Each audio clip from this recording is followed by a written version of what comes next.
दे धडक बेधडक आपल्या परिसरातील ताज्या घडामोडी, घटना, समस्या, विविध क्षेत्रातील सर्वदूर बातम्या पाहण्यासाठी लोकशक्ती लाईव्ह न्यूज चॅनलला सबस्क्राईब करा आणि नोटिफिकेशन मिळवण्यासाठी बेल आयकॉनला प्रेस करा।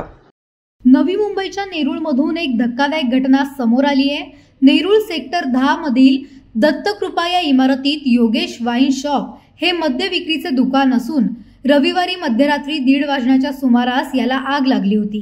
त्यावेळी शेजाऱ्यांनी याबाबतची माहिती अग्निशमन दलाला दिल्यानंतर अग्निशमन दलाच्या जवानांनी तात्काळ घटनास्थळी धाव घेऊन या दुकानाला लागलेली आग आटोक्यात आणली। त्यामुळे या दुकानाचे किरकोळ स्वरूपाचे नुकसान झाले। मात्र त्यानंतर दुकानदाराने त्यांच्या दुकानाला आग कशी लागली याचा शोध घेण्यासाठी सीसीटीव्ही फुटेजची तपासणी केली। सीसीटीव्हीच्या तपासात अंगावर काळ्या रंगाचे जॅकेट व तोंडाला मास्क तसेच डोक्यावर टोपी घातलेल्या एका अज्ञात व्यक्तीने प्लास्टिक बाटलीमधून आणलेले ज्वलनशील पदार्थ योगेश वाईनच्या शटरवर टाकून आग पेटीने आग लावत असल्याचे त्यात दिसून आले। दुकानाला आग लागल्यानंतर त्या व्यक्तीने पलायन केल्याचे निदर्शनास आले।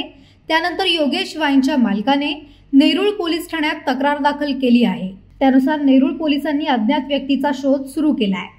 लोकशक्ती लाईव्ह साठी न्यूज ब्युरो, नवी मुंबई। अशाच सच्चाई दर्शवणाऱ्या बातम्या पाहण्यासाठी लोकशक्ती लाईव्ह न्यूज चॅनलला लाईक करा, शेअर करा आणि सबस्क्राईब करा।